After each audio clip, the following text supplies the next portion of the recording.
la guerre de 14, où là, on fait livrer sur le front des tonneaux entiers de vin et d'eau-de-vie, et on aura une très belle citation de Pétain disant que le vin a contribué à la victoire et qu'on peut le considérer comme un combattant. Et puis en 1940, c'est l'inverse. Les premières mesures que vont prendre le gouvernement de Vichy, ça va être contre les apéritifs, contre le vin.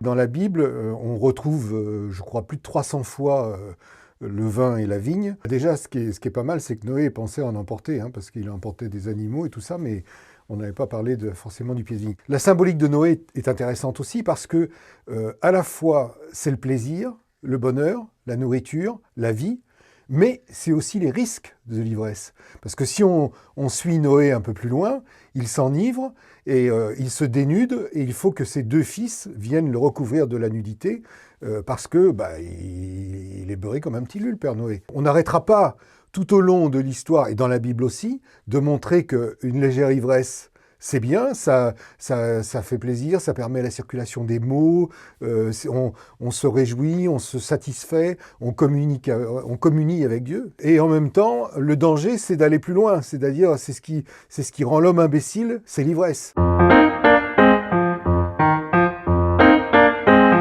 L'Église va intervenir assez vite là-dedans parce que y a les invasions barbares, qu'il y a une instabilité totale, et que le seul endroit où c'est un peu stable, ça va être les évêques qui vont représenter une certaine autorité et les abbayes qui vont servir de lieu de refuge. Et en même temps, c'est un lieu de la chrétienté, donc il y a besoin de vin pour célébrer la messe. Les seigneurs vont donner de la vigne pour, d'une certaine façon, ce qu'on appellera plus tard les indulgences, avoir des indulgences pour aller au paradis, vont faire des dons aux abbayes qui vont développer le travail de la vigne, développer la fabrication du vin, et ça va devenir un peu ce qu'on pourrait appeler des centres œnologiques, ces abbayes.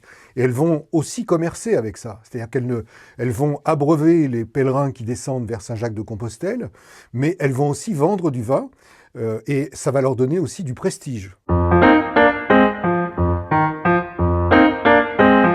Philippe Auguste a cette idée incroyable de dire on va faire un classement des meilleurs vins du monde, pas seulement de la France.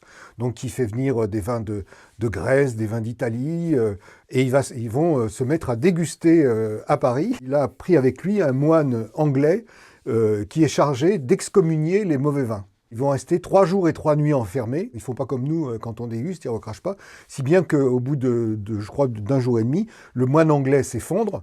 Et c'est Philippe Auguste qui était quand même un personnage qui avait visiblement tenait bien la bouteille et était costaud. Et c'est lui qui va proclamer les résultats. À la fois, on découvre qu'il existe qu'on boit du vin d'Ailly, que le vin de Chablis doit être de couleur or vert, ce qui est toujours vrai aujourd'hui. Et on découvre l'existence de certains vins qui ont même disparu aujourd'hui, mais en même temps, on découvre qu'il y a une lecture politique de ce poème qui s'appelle La bataille des vins. Toute la zone du Languedoc où sont les hérétiques n'apparaissent pas dans le classement. Au XIXe siècle, il se passe beaucoup de choses.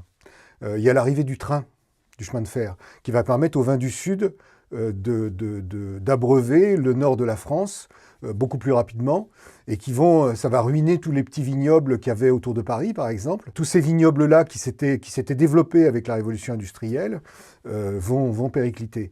Et en même temps, on va se mettre à consommer beaucoup de vin parce qu'il y a cette industrialisation. C'est des vins qui font aussi 8 degrés. Juste après la défaite de 70, on a un gouvernement où il y a Thiers et ensuite le gouvernement d'ordre moral qui vont condamner le vin, les alcools. C'est la création des premières ligues anti-alcooliques où on accuse le vin d'être la cause de la misère sans se rendre compte qu'en fait la misère, si elle est là, c'est parce qu'il y a des ouvriers entassés dans des logements insalubres. À la guerre de 70, comme chacun sait, quand il y a des guerres et qu'on les perd, ça ne peut pas être les états-majors qui soient responsables. Donc il faut trouver un coupable. Le coupable, ça va être le vin, les alcools. On va dire que les soldats buvaient trop et que c'est pour ça qu'ils n'ont pas su réagir à l'attaque allemande. Et puis arrive la revanche, la guerre de 14, où là on fait livrer sur le front des tonneaux entiers de vin et d'eau-de-vie, Et on aura une très belle citation de Pétain disant que le vin a contribué à la victoire et qu'on peut le considérer comme un combattant. Et puis en 1940, c'est l'inverse. Les premières mesures que vont prendre le gouvernement de Vichy, ça va être contre les apéritifs, contre le vin, enfin le vin pas trop, mais surtout contre les alcools, parce que c'est eux qui sont responsables de la défaite française, de cette démoralisation, de cette perte de repères de la population française, etc., etc. La consommation des vins de table, mais aussi la consommation des VDN, des vins doux naturels. Il y a vous savez, dans le métro, il y avait des grandes publicités pour du Bonnet, bière, etc. Et tous ces trucs-là, ça diminue beaucoup à partir des années 60, grosso modo. Et on continue à avoir une production qui est très importante pour une consommation qui baisse sans arrêt. Il commence à y avoir des mouvements, se crée un comité d'action, il y a des bagarres, on crève les cuves des camions citernes qui viennent d'Italie, on vide des tonneaux qu'on suppose être des vins d'importation.